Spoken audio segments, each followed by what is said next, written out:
Hi everybody, I am going to talk about the models of rehabilitation. Disability is an important public health problem, especially in developing countries like India. The problem will increase in future due to the increasing trend of non-communicable diseases and the change in age structure with a higher rate of life expectancy. The issues of disability are different in developed and developing countries, and rehabilitation measures should be targeted according to the needs of the disabled with a community participation. In India, a majority of the disabled resides in rural areas where accessibility, availability, and utilization of rehabilitation services and its cost effectiveness are the major issues to be considered. In general, the people living in villages and small towns lack access to basic facilities such as hospitals or schools. Whatever they needed to learn, they learnt from their mothers and fathers and older family members. Whenever people had a physical or mental disability, their families and neighbors tried to help them. For example, a child might lead a blind person around the village. Grandmother spent extra time at home teaching a child with a mental disability to talk. The men in the family made a wooden crutch to help a lame person walk. One of the neighbors learned to talk with the deaf people who communicated through signs using their hands. Even if everyone helped, it was still a hard life for people with disabilities. There were things that they wanted to do but could not do. They might get less to eat than other people, especially if they were a girl or a woman. There were problems about finding a wife or husband for them. And even if other people helped, they might also sometimes tease them or be cruel. Sometimes they said they had a strange spirit in them, which made them disabled. But they tried their best to make their living. They learned how to find their way around and how to deal with other people in their village or small town. They had a place there, even if it was not a very good place. Models of rehabilitation began to be established even in the ancient societies. These rehabilitation models enable people to make adjustment to their disabilities and lead life in the mainstream. Persons working in the field of disability are expected to be familiar with the different models of rehabilitation available to those individuals living with disabilities for their inclusion and mainstreaming. At the end of this talk, we will gain adequate knowledge about the meaning of rehabilitation, understand the various models of rehabilitation, and learn the outcomes of rehabilitation. Rehabilitation of people with disability is a process that aims at enabling them to reach and maintain their optimal physical, sensory, intellectual, psychological, and social functional levels. It provides disabled people with the tools they need to attain independence and self-determination. The United Nations organizations defines rehabilitation as a process that includes all measures aimed at reducing the impact of disability for an individual, enabling him or her to achieve independence, social integration, a better quality of life, and self-actualization. Rehabilitation can no longer be seen as a product to be dispensed, but should be offered as a process in which all participants are actively and closely involved. The World Report on Disability defines rehabilitation as a set of measures that assist individuals who experience or are likely to experience disability to achieve and maintain optimal functioning in interaction with their environments. A distinction is sometimes made between rehabilitation, which aims to help those who acquire disabilities congenitally or early in life to develop maximal functioning, and rehabilitation, where those who have experienced a loss in function are assisted to regain maximal functioning. The term rehabilitation covers both types of intervention. Although the concept of rehabilitation is broad, not everything to do with disability can be included in the term. Rehabilitation targets improvements in individual functioning by improving a person's ability to eat and drink independently. It also includes making changes to the individual's environment, for example, by installing a user-friendly toilet or handrail. Rehabilitation reduces the impact of a broad range of health conditions. Typically, rehabilitation occurs for a specific period of time, but can involve single or multiple interventions delivered by an individual or a team of rehabilitation workers, and can be needed from the acute or initial phase immediately following the recognition of a health condition up to post-acute and maintenance phases. Rehabilitation involves identification of a person's problems and needs, relating to the problems to relevant factors of the person and the environment, defining rehabilitation goals, planning and implementing the measures, and assessing the effects. Educating people with disabilities is essential for developing knowledge and skills for self-help, care, management, and decision making. People with disabilities and their families experience better health and functioning when they are partners in rehabilitation. Let me discuss about the community-based rehabilitation. Community-based rehabilitation is a strategy within the general community development for the rehabilitation, equalization of opportunities, and social inclusion of all the people with disabilities. The primary objective of community-based rehabilitation is the improvement of the quality of life of people with disability or marginalized persons. Equality, social justice, solidarity, integration, and dignity are the key principles of this model. Community-based rehabilitation is not an approach that only focuses on the physical or medical needs of a person or delivering care to the disabled people as passive recipients. It is not outreach from a center. It is not determined by the needs of an institution or groups of professionals. Neither is it segregated and separate from services for other people. Conversely, this model involves partnerships with the disabled people, both adults and children, their families and careers. It involves capacity building of disabled people and their families in the context of their community and culture. It is a holistic approach encompassing physical, social, employment, educational, economic, and other needs. It promotes the social inclusion of the disabled people in existing mainstream services. It is a system that is based in the community using district and national level services.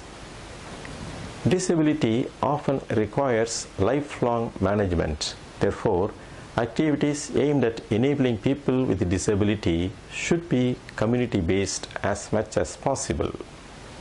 Sustainability is the ability of the project or program to continue to address the needs as long as needs exist.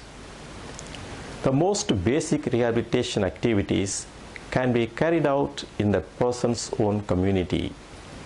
A multi-sectoral, multidisciplinary concept of community-based rehabilitation is to be adopted. This concept emphasizes working with and through the community. In response to this conceptual change, community-based rehabilitation is now defined as a community development program. There are some components of the community-based rehabilitation approach. They are: 1. Creation of a positive attitude towards people with disabilities. 2. Provision of rehabilitation services. 3. Provision of education and training opportunities. 4. Creation of micro and macro income generation opportunities. 5. Planning for long-term care facilities. And 6. Prevention of causes of disabilities. The core values of individual dignity, autonomy or self-determination, equality and ethics of solidarity are fundamentals of human rights law that concern disability. To achieve this, there is an increased focus on the participation and involvement of disabled people and their representatives. Community-based rehabilitation is fully consonant with the concept of primary health care. This approach promotes awareness, self-reliance and responsibility for rehabilitation within the community. It builds on manpower resources in the community, including the disabled themselves and their families and other community members. It encourages the use of simple methods and techniques that are acceptable, affordable, effective, and appropriate to the local setting. Community-based rehabilitation is implemented through the combined efforts of disabled people themselves, their families and communities, and the appropriate health, education, vocational, and social services. Programs of this approach must be flexible so that it can operate at the local level and within the context of local conditions. In the initial phase of community-based rehabilitation process, it is important to identify and understand the current situation and map the existing services, and then to identify with all those concerned what gaps exist and what is required. Only then the type of the appropriate services could be considered by all the concerned stakeholders. This needs to take into account of the feasibility, accessibility, and acceptability issues. None of this can be done without the consideration of resource constraints, financial, facilities or equipment, education, transport, and manpower, including level of skills and competency required to deliver what is necessary. Let me mention about the role of social workers in the community-based rehabilitation. Social workers who are involved in the community-based rehabilitation play an important role in the implementation of the programs related to the rehabilitation. They are usually the main persons in contact with the families of the disabled persons. They are able to act as local advocates on behalf of the disabled people and their families. They can provide continuity of care in the community and the continued supervision of home-based programs. They act as directors of community initiatives to remove social and physical barriers that affect inclusion. These persons provide a positive role model for service users if they themselves have a disability. Professionals involved at the third level of service can be included, but are not limited to doctors, nurses, physical therapists, occupational therapists, counselors, support staff, orthotists or prosthetists and technicians. The basic concept inherent in the multi-sectoral approach to community-based rehabilitation is the decentralization of responsibilities and resources, both human and financial, to community-level organizations. In this approach, governmental and non-governmental, institutional and outreach services must support community initiatives and organizations.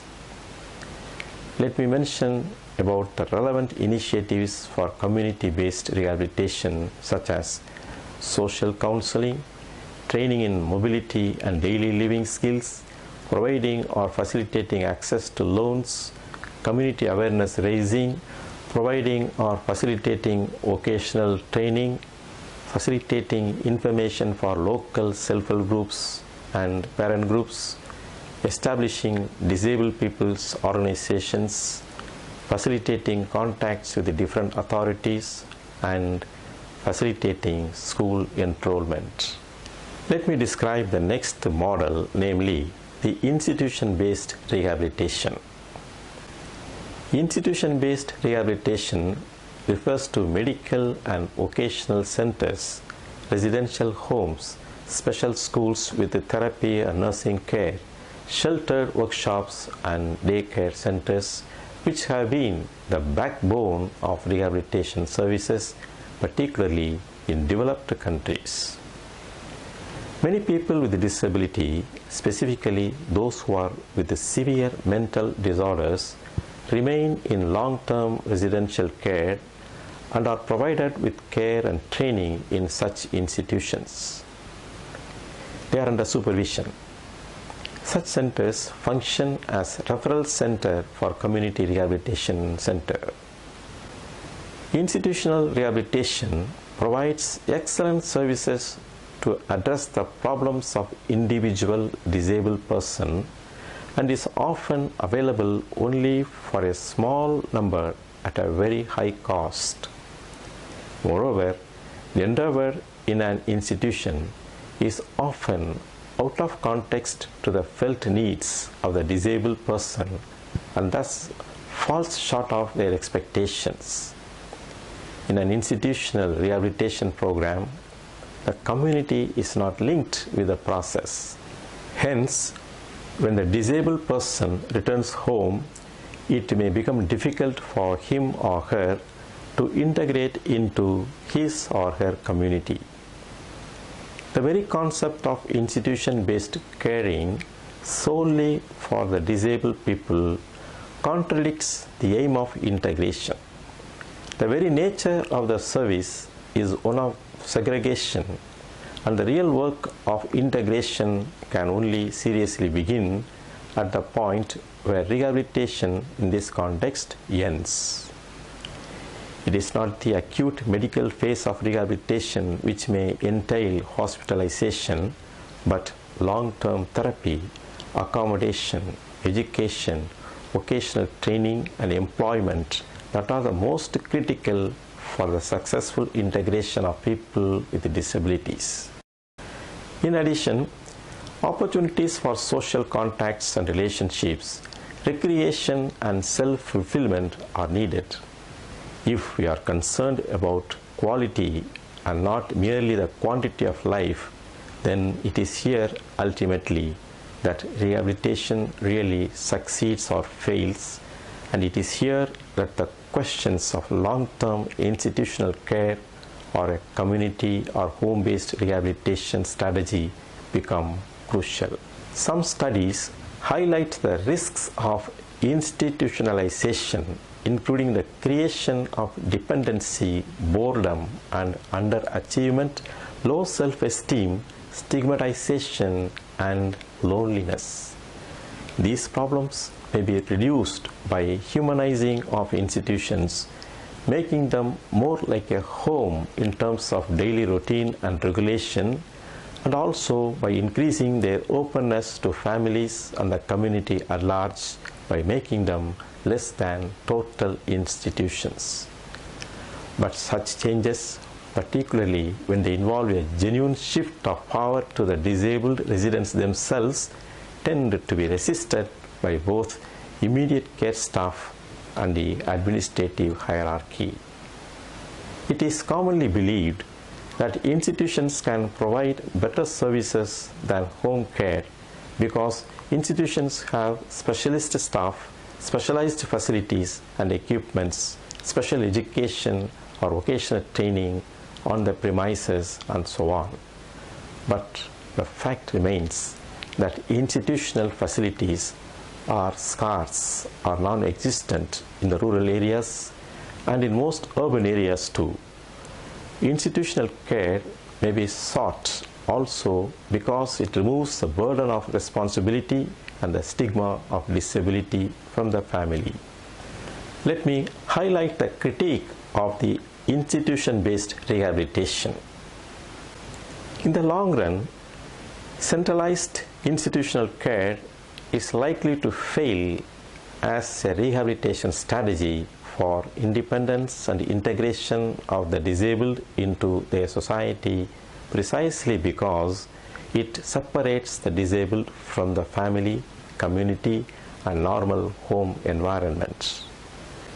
By removing responsibility for the disabled persons from the family and the community, the development of understanding of the disabled person's needs and of his or her capacity to contribute to society is inhibited.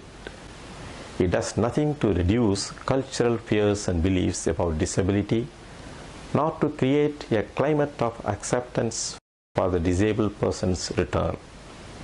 On the contrary, the family learns to live without the disabled persons and to take over any roles or tasks they might have performed. Removal from the family also reduces the chances of the disabled people themselves learning to cope with their normal environment, both in a cultural and a practical sense.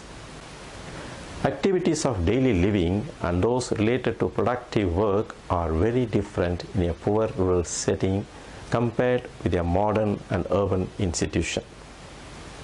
In short, long-term institutional care is probably the worst possible strategy for promoting integration of the disabled into their communities. It is also, of course, prohibitively expensive as a rehabilitation strategy aiming to reach all the disabled in a developing country like India. Hence, this model is inappropriate. Existing institutions generally suffer from a chronic shortage of funds, skilled personnel and equipment, and are likely to have a poor staff rehabilitation ratio and long waiting lists for admission, and these problems are compounded by the difficulty of discharging people when follow-up services are inadequate. Let me outline the rehabilitation measures and their outcomes. Rehabilitation measures focus on body functions and structures, activities and participation, environmental factors and personal factors.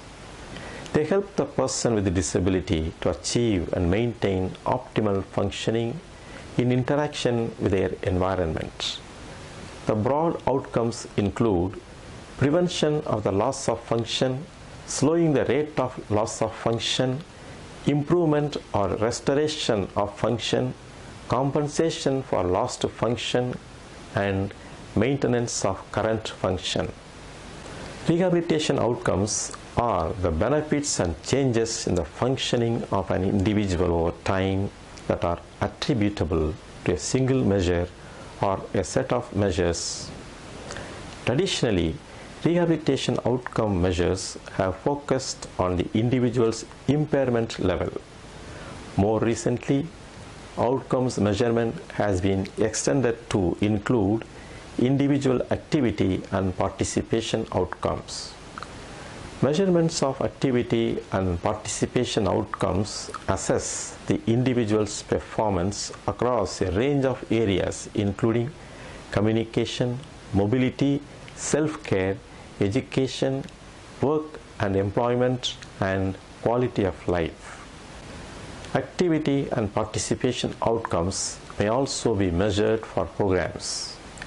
The number of people who return to their home or community, the rate of independent living, the rate of return to work, hours spent in leisure or recreational pursuits are some of the examples of the outcome of rehabilitation. Rehabilitation outcomes may also be measured through changes in the use of resources, such as reducing the hours needed each week for support and assistance services. Let me sum up. Rehabilitation of people with disability is a process that aims at enabling them to reach and maintain their optimal physical, sensory, intellectual, psychological, and social functional levels. Rehabilitation can no longer be seen as a product to be dispensed, but should be offered as a process in which all participants are actively and closely involved. Different models of rehabilitation of persons with disability help them make adjustment to their disability and lead their life in the mainstream. Community-based rehabilitation is a strategy within the general community development for the rehabilitation, equalization of opportunities, and social inclusion of all the people with disability. The basic concept inherent in the multi-sectoral approach to community-based rehabilitation is the decentralization of responsibilities and resources, both human and financial, to community-level organizations. Social workers who are involved in community-based rehabilitation play an important role in the implementation of the programs related to the rehabilitation. Institution-based rehabilitation refers to medical and vocational centers, residential homes, special schools with therapy and nursing care, sheltered workshops, and daycare centers, which have been the backbone of rehabilitation services, particularly in the developed countries. In the long run, centralized institutional care is likely to fail as a rehabilitation strategy for independence and integration of the disabled into their society, precisely because it separates the disabled from the family, community, and normal home environment. Rehabilitation outcomes are the benefits and changes in the functioning of an individual over time that are attributable to a single measure or a set of measures. Measures of activity and participation outcomes assess the individual's performance across a range of areas, including communication, mobility, self-care, education, work and employment, and quality of life. Let me sign off here and hope to see you in another session. Thank you.